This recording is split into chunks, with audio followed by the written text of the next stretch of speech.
Hey guys, welcome back to Rather Be Vision. My name is Sam, and today we're going to be taking a look at sets. So in a previous video, we had a look at how you could group your data, and sets are just the next step up from that.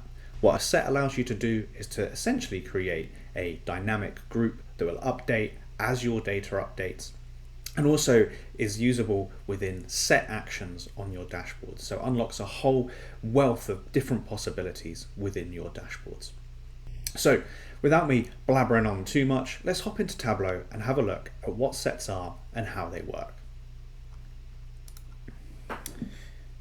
So here we are, we're in Tableau. Of course, you know we're connected to the EU Superstore dataset. And how do we go about creating a set?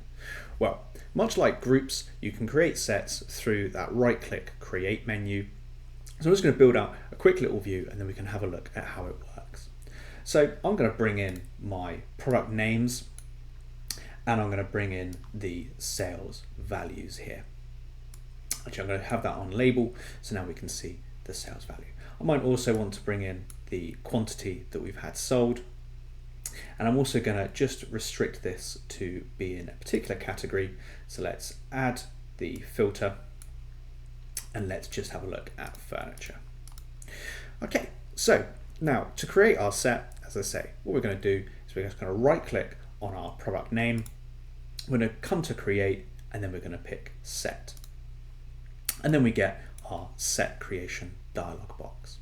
Now, there's lots of different ways of utilizing sets within your view.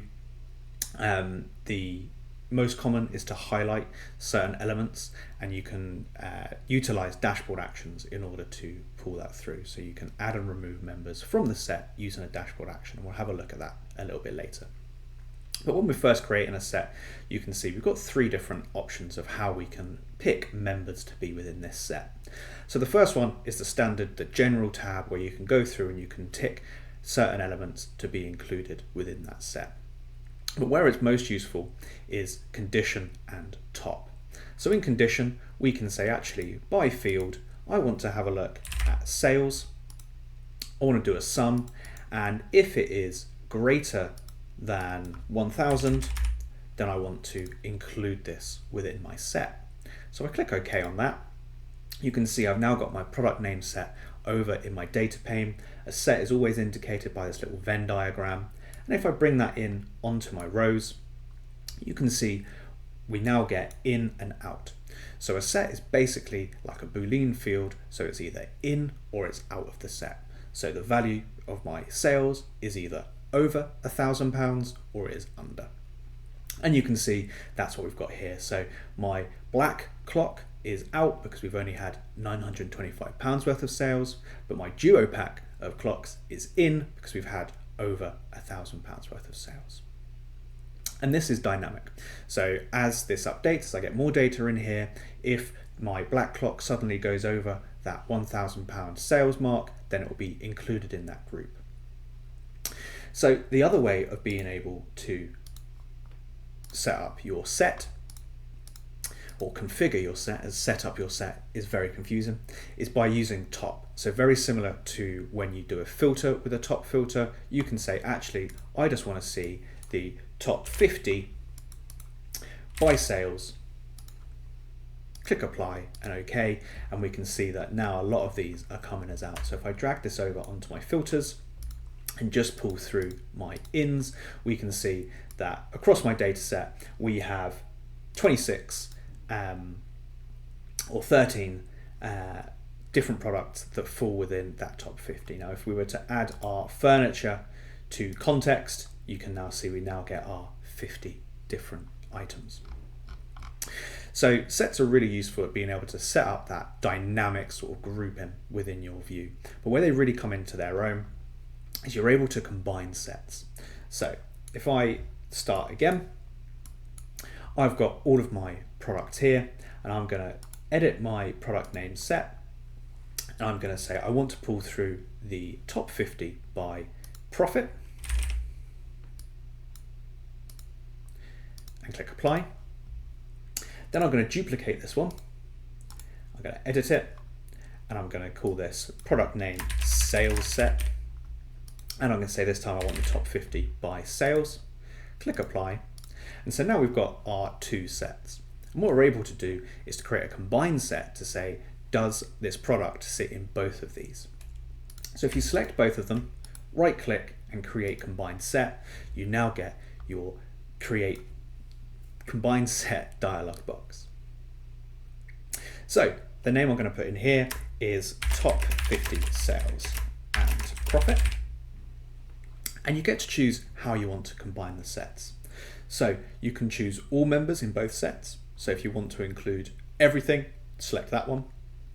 You've got shared members in both sets. So as long as it's in the top 50 for sales and it's in the top 50 for profit, then it'll be pulled through. We can choose everything that's in the top 50 sales except for shared members, and we can do the inverse as well. So I'm going to pick shared members in both sets, and I'm going to click OK. And now I'm going to bring my top 50 sales and profit up into the view, and if we filter on this, we can see that we have got a handful of items that are in both our top 50 for sales and our top 50 for profit.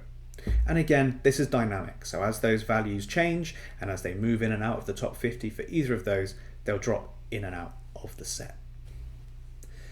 Now, another thing I said you could do with sets is use them within dashboards on different dashboard actions in order to highlight different elements. So let's have a look at what that looks like. I've got two simple charts here. First one, having a look at my profit by week. I've then got a map chart here where I'm highlighting each of the different countries.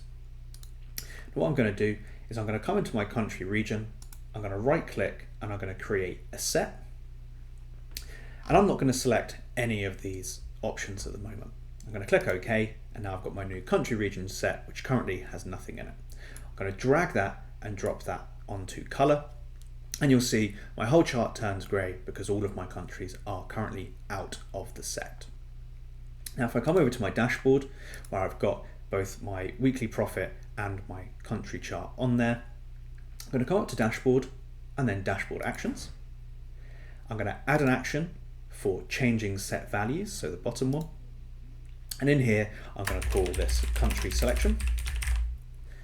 My source sheet is going to be the poorly named city sheet. I'm going to run the action on hover, and my target set is going to be my EU Superstore country region set. Running the action will assign the values to set, and clearing the selection will remove all values from set. And if I click OK and then OK again, now when I hover over a country, you can see that my bar chart over on the left hand side highlights how much of that profit per week is from that particular country. And if we hover over the UK where it's slightly bigger, we can see we get a much bigger bar. Obviously you don't have to do this on a hover action, you could do this on a select, and you could combine this with other filters within your view in order to really engage the end user with the interactivity. But by simply adding in that country into the set, we're able to utilize that and highlight those bars so we can see proportionally how much profit has the UK made. So that's how you use sets. Again, very different from how you do groups. They're dynamic, they allow you to combine, and it unlocks a whole range of different functionality within Tableau. Hopefully you found that useful. If you did, please let me know in the comments down below. Remember to like, comment, subscribe, all of that good stuff, and I'll catch you in the next video.